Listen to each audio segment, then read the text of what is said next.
Fashion and Modernity. We have Anja Aronowsky Cronberg, Malika Verma Kashyap, Paola Antonelli. Paola Antonelli, she is the MoMA lady, in conversation with Pramod Kumar KG. The session is presented by MoMA. If any of you don't know, this is the Museum of Modern Art in Australia. So session, oh, this is New York. Sorry, I'm so sorry. This is the Museum of Modern Art in New York. So let's welcome all of them, Anja, Malika, Paola, and Pramod on stage for the session, Fashion and Modernity.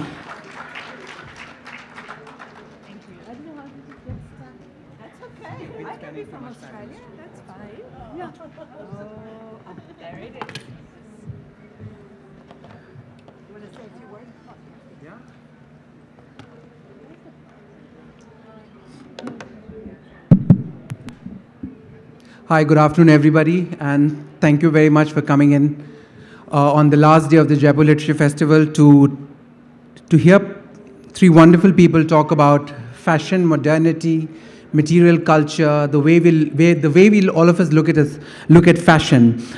Just to tell you briefly, this morning, as I was stuck in New Delhi airport for 4 hours at the fog spot, that's when I realized that the best part of looking at people is to try and get a sense of where are they coming from and where are they going. And since you can't speak to them, one of the indicators is what are they wearing and is there something more that you get out of it. And I'm hoping that my co-panelists will be able to illuminate a little more on that. The three people on stage with me include Paola, Anja, and Malika. All three have done fairly remarkable work in the field of design, fashion, art and culture for sure. I'm going to not really elaborate too much on their work because I want them to speak about it.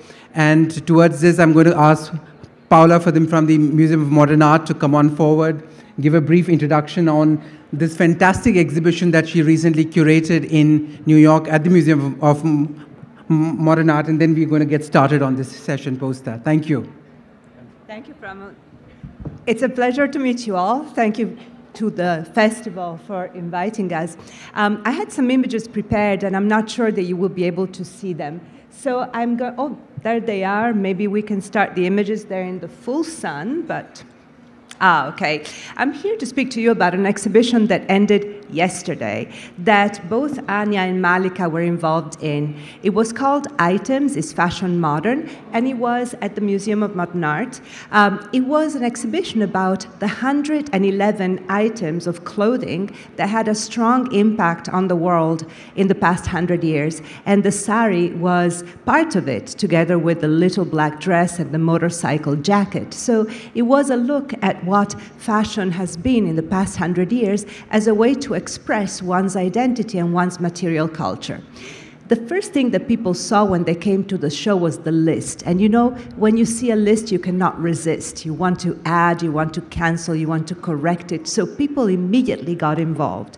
And then they got into the exhibition and they started seeing items of fashion that are really high-end, like little black dresses, but also very mundane things, the things that go under the little black dress. You might be wearing Givenchy, you might be wearing Dior, but underneath you're wearing a Wonder Bra and maybe Spanx and pantyhose. And it was important to show these two aspects of fashion next to each other. This is a design exhibition. It's about the items that we wear. It's about what they mean to us and what they mean to cultures. That's why the sari had a real pride of place. In particular, we had two saris with which we tried to express, very unsuccessfully, I'm sure, to an Indian audience, the essence of India. One was a khadi, and the other one was a Varanasi brocade. Of course, these are cliches about India, but they are cliches that we really studied deeply to try and express with two items a culture that is as complex and diverse as yours.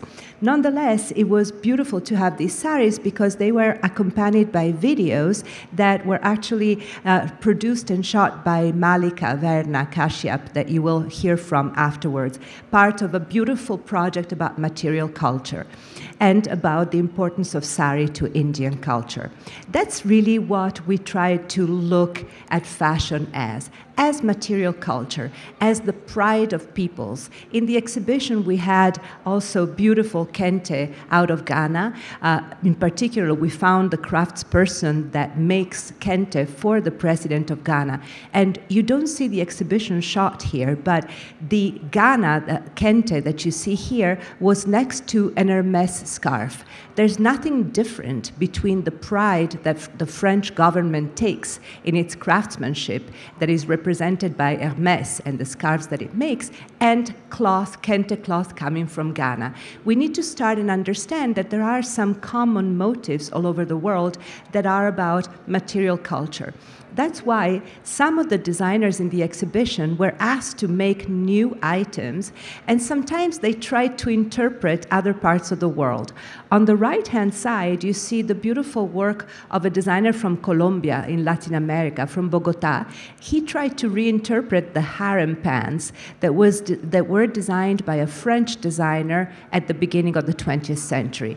He tried to understand the idea of exoticism, and instead of applying it to the Middle East, viewed from a European country, he tried from Colombia to interpret it and see what exoticism is in Latin America.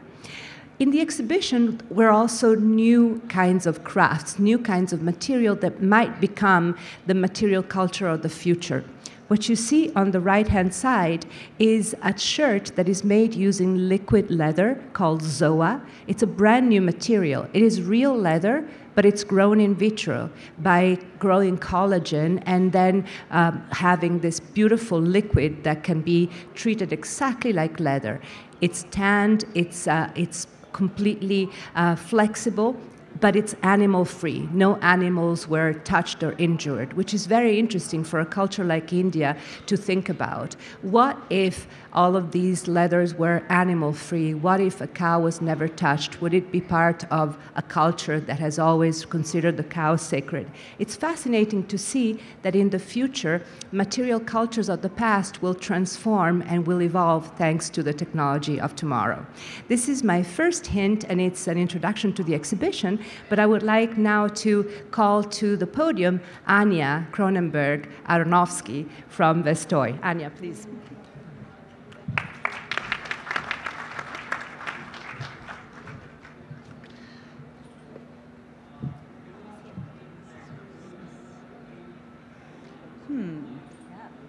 No? It'll come.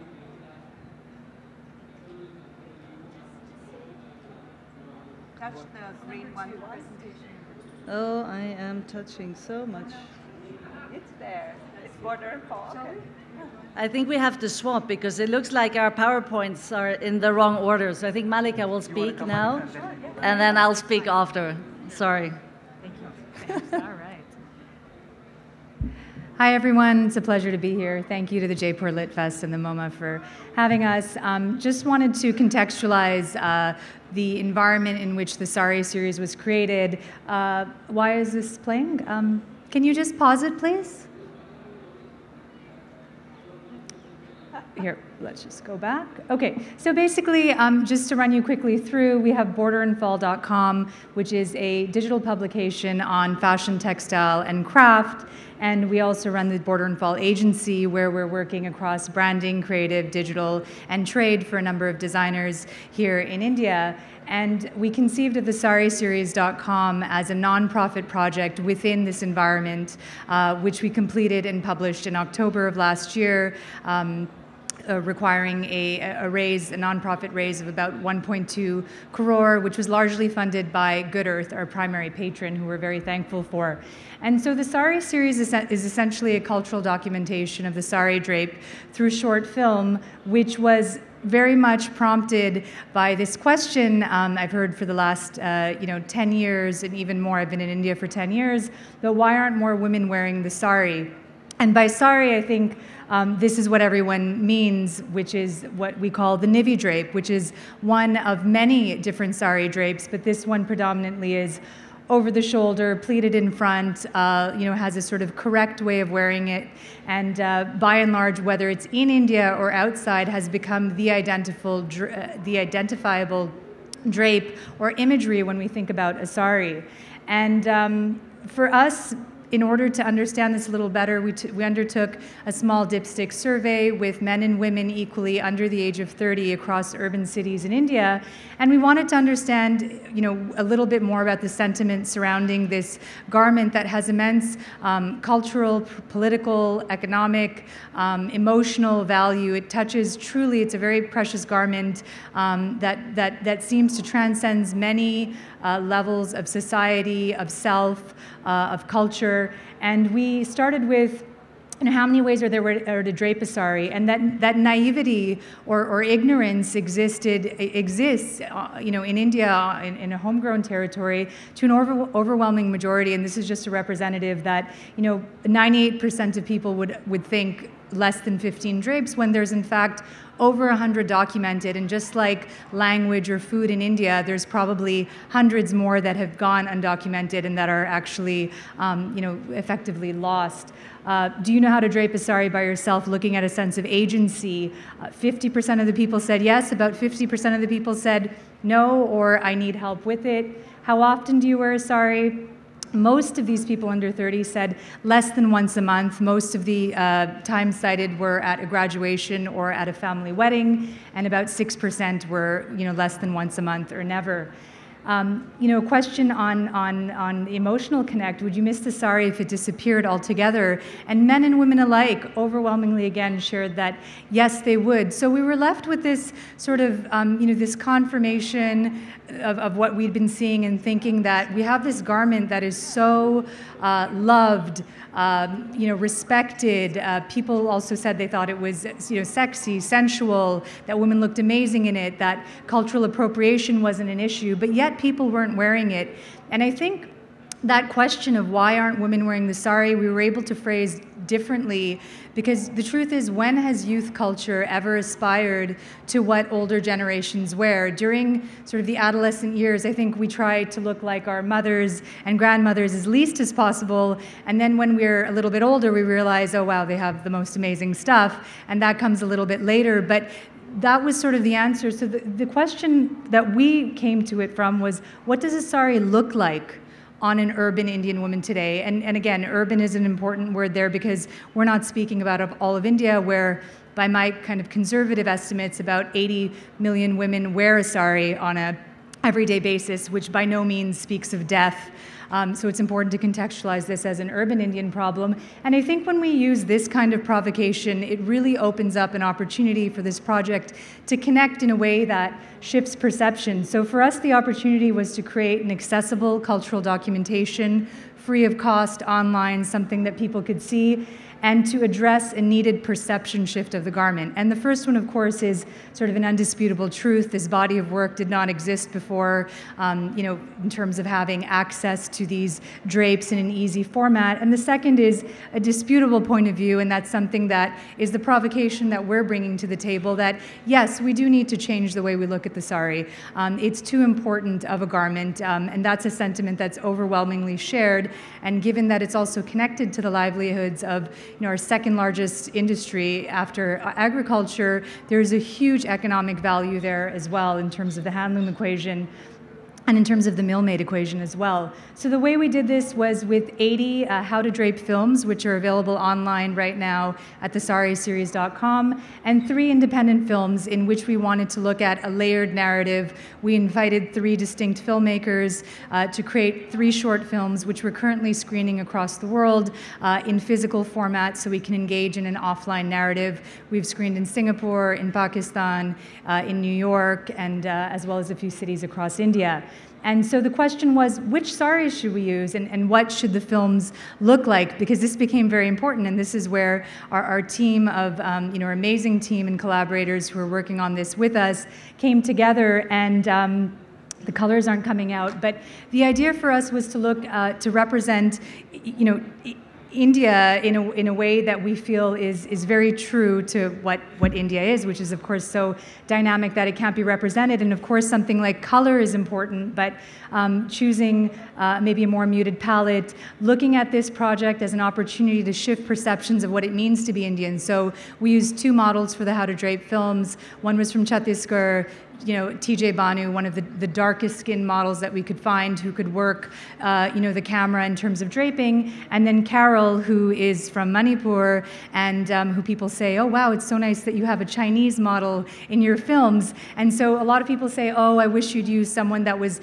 average, and these are models. But we've tried to address these notions of cultural identity through even the models we've used. So this just shows you what the How to Drape films sort of look like in terms of visual imagery, in terms of styling. Again, using a lot of textiles that had historical significance or were rare examples, and a lot of newer things as well in terms of lace saris and the blouse pairings. If you can just play this, it's a 20-second clip that just takes you through. It's a compilation of what a lot of these films look like, which are very sort of how-to led, clean, allowing for a very quick ease of understanding of under 2 minutes of what each of these looks like. It gives you a sense of the sort of aesthetic approach we took towards these films. And then, of course, we have the 3 independent films by Bandu, Q, and Pooja Kaul, which are available for the offline screenings. And we launched in October. We've had wonderful support from a lot of institutes. We've had great support from the media in India, but by and large, cultural institutes that are more globally based have reached out to us, including the MoMA, the Fashion Institute of Technology, and Google Arts and Culture. And we're looking forward to these videos which exist on YouTube to continue to sort of go through the grapevine and reach an audience both domestic and abroad. And that's it. Thank you. And Anja is back on.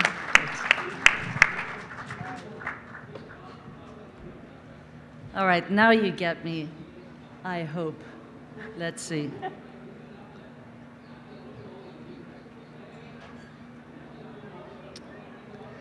Oh, shoot. Maybe some technical assistance would be helpful. But in the meantime, I can just start talking, I think, right? So my name is Anja Aronowsky Cronberg, and yay. So this is what I do. I'm the editor and publisher of Vestoj, which is probably best described as a platform for critical thinking on fashion.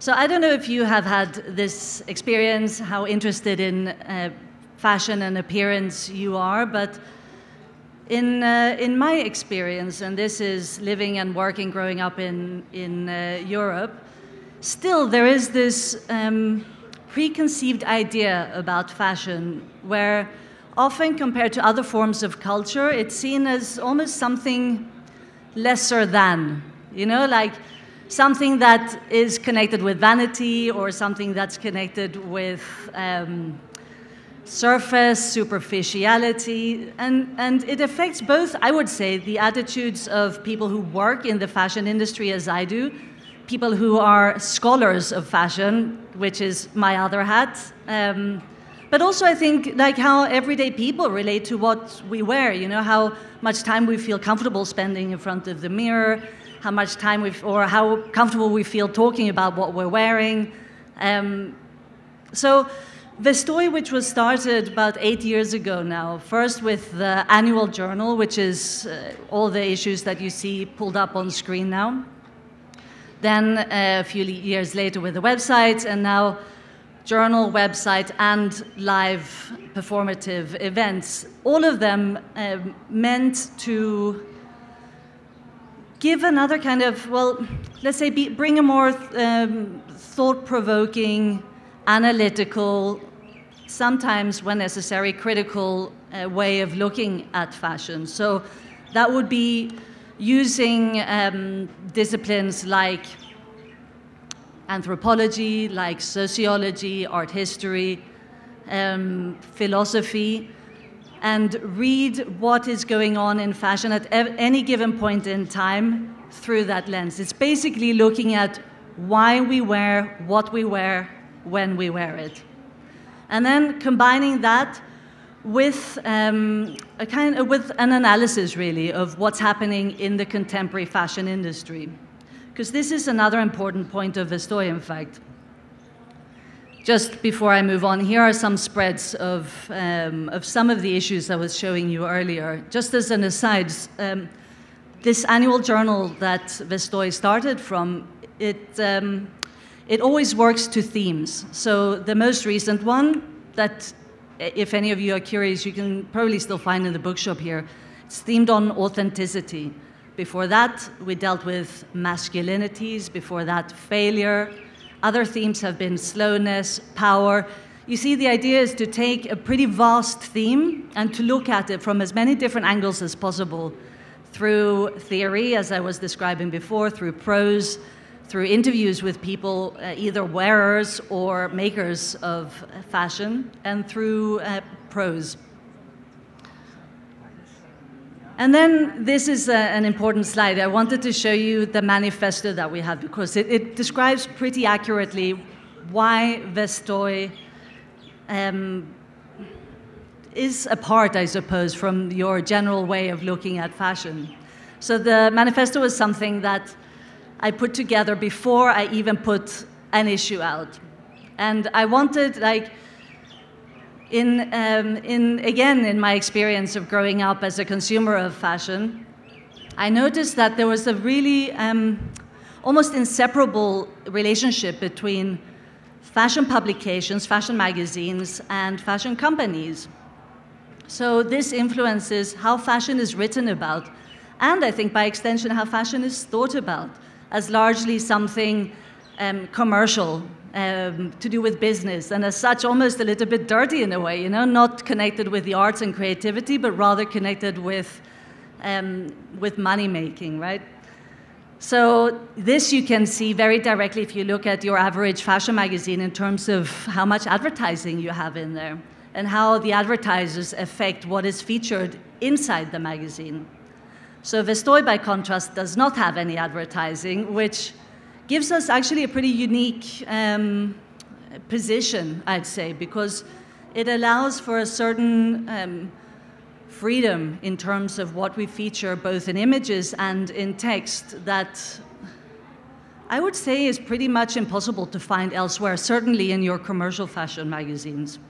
But you'll also see points in the manifesto that talk about bridging theory and practice, so that has to do a little bit with, well, with what I was saying before, how to make this, the study of fashion approachable to a layperson.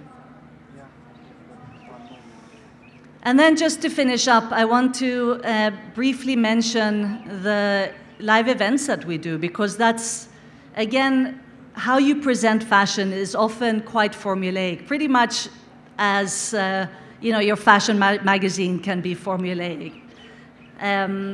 Often fashion is presented either as static exhibitions or as catwalk shows. But what if you were to present fashion as a puppet performance, which is one of the slides that you'll see? Or what about if you make an interactive performance? For instance, the top image with the young woman who has her skirt stuck in her underwear was an event that we did for an issue themed on shame at a museum in Paris called the Palais de Tokyo. And it's a pretty good example of how you can hopefully bring another way of looking at fashion. So basically what we did was we invited people to come to a regular magazine launch. So a magazine launch, typically you have piles of the new issue you're trying to promote. You have a DJ, you have music, you have drinks, you know, the works. People come, stay 5 minutes, grab an issue, it's free, and then they leave. But what we were doing here was, without telling anybody in the audience, we invited, and I worked with about 25 different performers. Each one was acting out a kind of archetypal situation that has to do with clothing and social embarrassment. like having your skirt stuck in your underwear, for instance, or having, you know, a long paper trail of, you know, toilet paper stuck under your shoe, or, God forbid, for women, having, you know, stains in cumbersome places on your person and so on. So what happened was that we inserted these performers in with all the other guests to see how people would react. Would they go up to the performers and tell them something? Would they whisper behind their backs? Would they ignore it and pretend as if they hadn't seen these people at all? And interestingly, all of the above happened. So I wanted to share it with you because basically clothing influences everything that we do. It's the first point of contact that we have with each other. I mean, this is, I think, what we will go on to talk about now. The really, really important central position that clothing has in culture and how we can help bring more attention to that, or at least make it less shameful to talk about. Thank you. Thank you.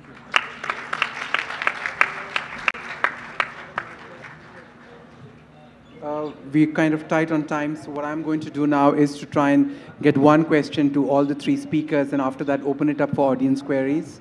My first question to you, Paola, is essentially around the idea that your exhibition that just finished at the Museum of Modern Art of Items, and two items particularly, the burkini and the bikini, which caught a lot of attention across the world for the juxtaposition of showing them both together. And I saw a video of her speaking and taking audiences through the entire exhibition, and if any of you get a chance, please do go online and have a look at the video, because it gives you a brilliant exposition of how a fashion exhibition could perhaps be taken off, and how 110 odd items were put up on display. 111. 111 yes. items were put up of the last century for us to really understand what they mean by fashion. And I want to ask you about the burkini and bikini, and a point you made particularly, that when the bikini was first shown and worn in the beaches in the 1940s and 50s, there was lots of issues by the police coming and telling you you can't wear it. And when the burkini is worn now, you have the police coming back. So we are going back to the thing is where we consider modernity in a certain way, but it's fashion coming around in full cycle. And I wanted to get your take on why you thought of that. If you think about it, fashion is usually presented as a spectacular, aspirational element of our life, and these three takes present fashion to you very differently. My take is to think of fashion from a design standpoint, therefore to think of materials, to think of technology, to think of context, and to think of politics. Politics is a very important part of design. In the exhibition, the burkini and the bikini were next to each other. The burkini, for those of you who might not know, was invented in Australia just a few years ago by a woman that wanted to enable her niece to do something that every youth in Australia wants to do, is a rite of passage, to be a lifeguard on the beach. So she was a young Muslim woman, observant, and she wanted to be covered. So her aunt made a burkini, that is a garment that covers you completely.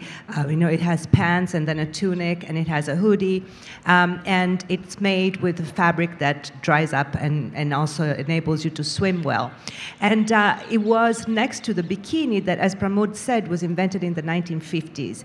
In the 1950s, it was a French designer that could not find a respectable model, so the first bikini was worn by a stripteaseuse from the Moulin Rouge in Paris, and she modeled it in this swimming pool in Paris that you might know, the Molitor. So it was very scandalous.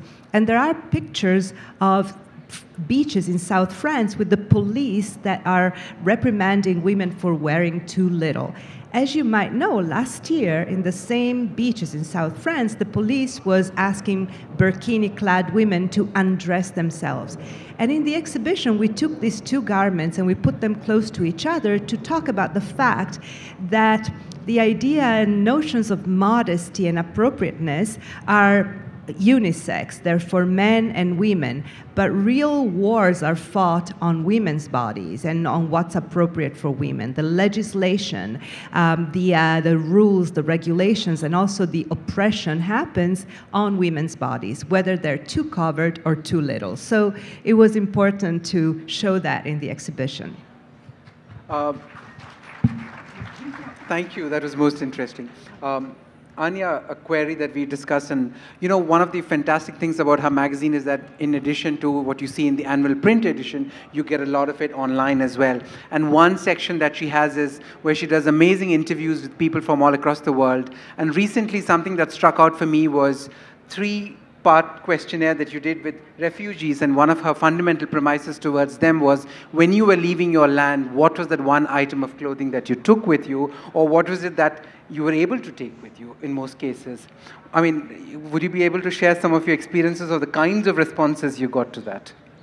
Of course. Well, I think maybe since the actual responses, it would be way better if you read them, in the voice of the person telling them. But what I'd like to share is the impetus of doing this particular series, because I think working as I do in the fashion industry and living in Paris, kind of what I was saying to you earlier, this very formulaic aspect of what normally gets written about when it comes to fashion, whether it's in your newspapers or magazines or whatever, there's a very strong focus on the illustrious element of fashion. That would be your designers, your celebrities, your the glamorous part of fashion. But what I'm interested in is also bringing to light the very quotidian, everyday ways that we wear clothes and how clothes matter to all of us.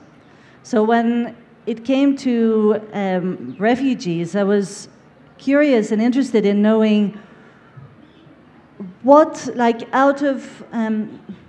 happens basically when you don't just engage with clothes from the point of view of what they look like on you. What happens when you have to think very carefully about the practical aspect of a garment? So what is going to keep you warm? What is the best thing in your wardrobe to wear if you start a journey but you don't know where you're going to end up? What about the sentimental value of clothes? Such an important part of the relationship between, I don't think there's anything more intimate than what you put next to your own skin on your body, right?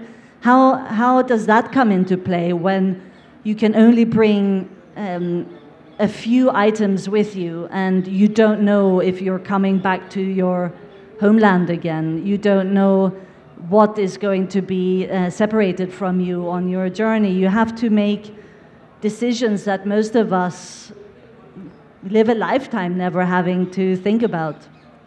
So I think for me it's very important to look at the whole gambit of fashion, the glamour, the industry, the why is something fashionable at any given point in time, and what does it say about the culture?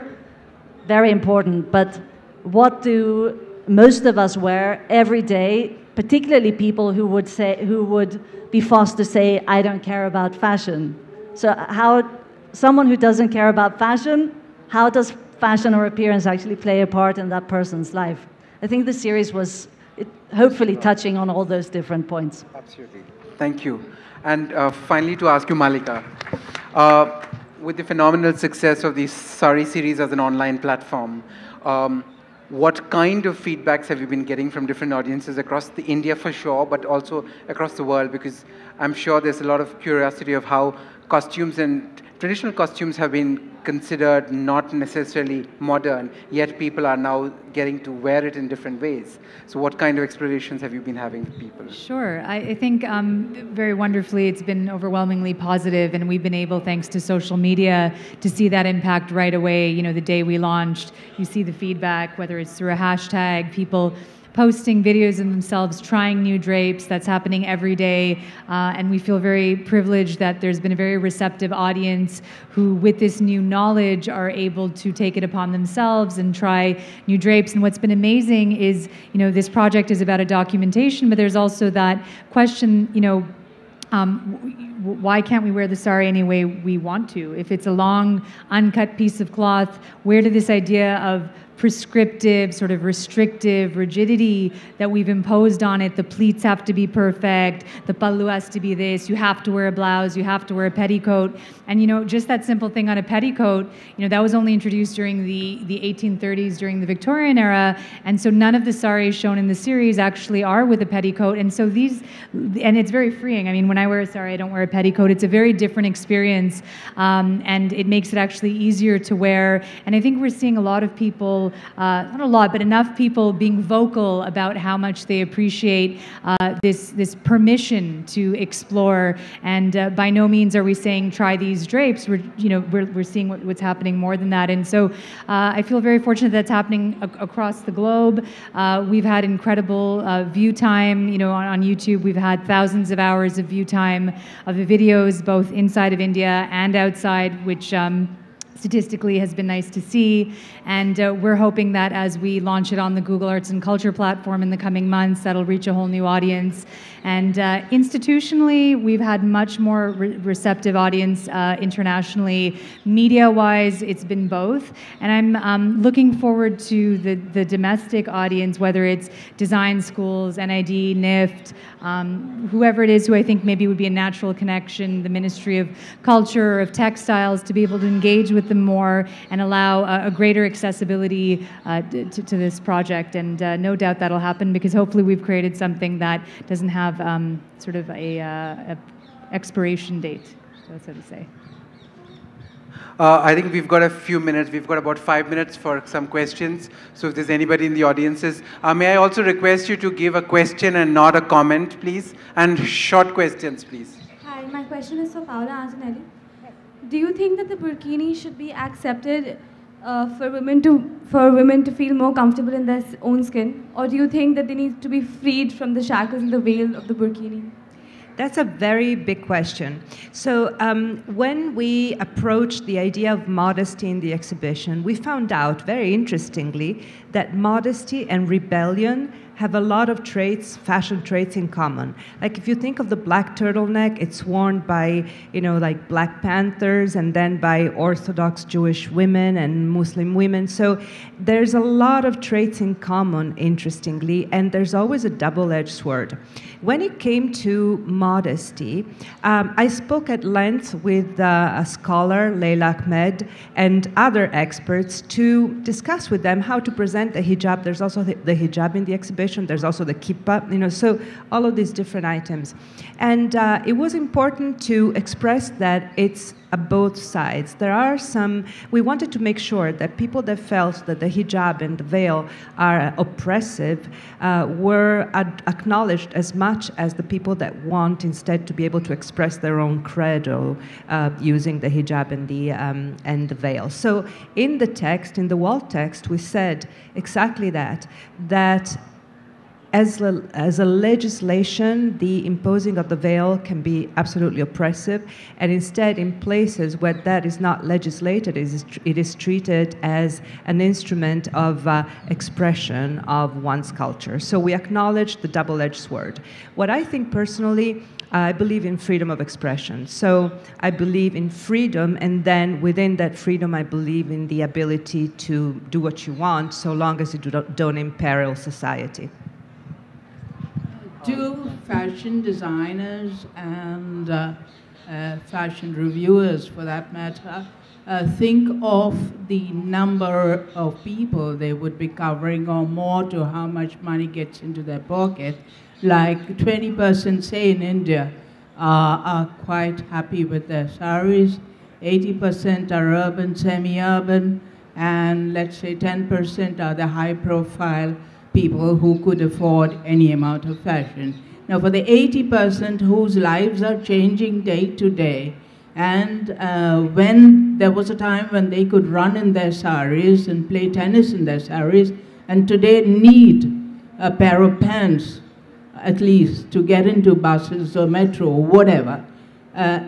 Do the fashion designers ever think of the large middle context, which will probably not give them that much money? Would you like to take that, Malika? Yeah? Yeah, sure. So just if I understood you correctly, the large middle part is the one who's urbanizing. Is that it? And for the 80% who can't afford. Yeah, I mean, there's different spectrums of fashion, right? I mean, there's the small sort of fashion design community that then ends up impacting the trends that then translate quite often to the larger commercial, which you'll see at a Shoppers Stop or a Lifestyle or even in Karol Bagh or whatnot. So that thought process, whether you're having it at the fashion design, that small community will eventually trickle down. But just to pick up on one thing you said where, a woman needs a pair of pants, I think those are the questions that are interesting where, women today are still building homes, working in construction and labor, wearing a sari. In South India where I live, riding a motorcycle with a sari is very commonplace. So I think a lot of that has to do with the perceptions that are fed and that trickle down, not necessarily the garments, right? I mean, one follows the other. So I definitely think it is a thought, but not thought about as a sort of cultural-wide, in terms of cultural-wide impact. There's one question back there. Yeah, please. Thank you. So this question is for Anja. For Anja, one of the issues of Vestoj that you showed us, was it dedicated to failure? Can you tell us a little bit about that, please? Well, as I always think it's a very good starting point to take a theme that is large, nebulous, and perhaps at first sight as far away from what you would associate with fashion, or certainly in the case of failure with the fashion industry, as possible.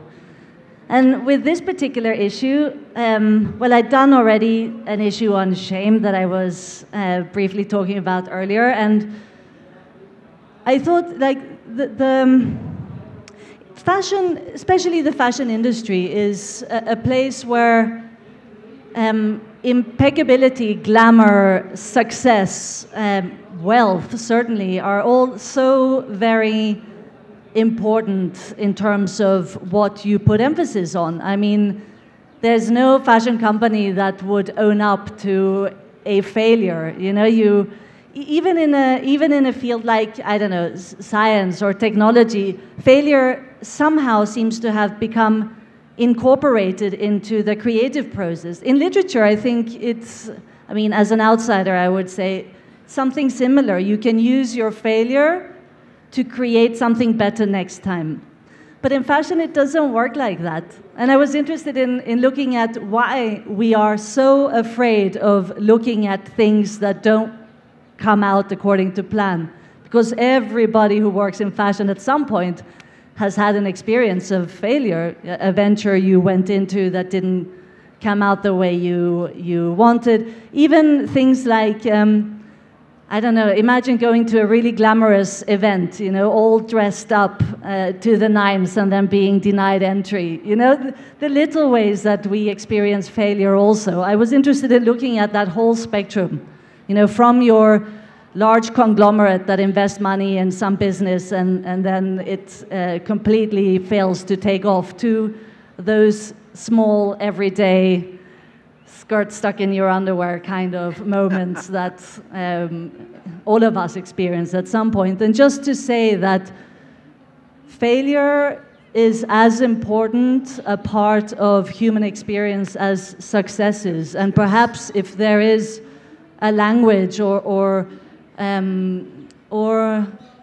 acceptance maybe around a topic like failure or like shame, the feeling that you have when you experience those things would be less or crushing, right? Thank you very much. Thank you very much for being a wonderful audience. Thank you, Paola. Thank you, Anja and Malika. And thank you to the Museum of Modern Art for supporting us. And a great thank you to the Jaipur Literature Festival for having us all here. Thank you very much. Thank you again, Malika, Anya, Paola, Thank you. and Pramod.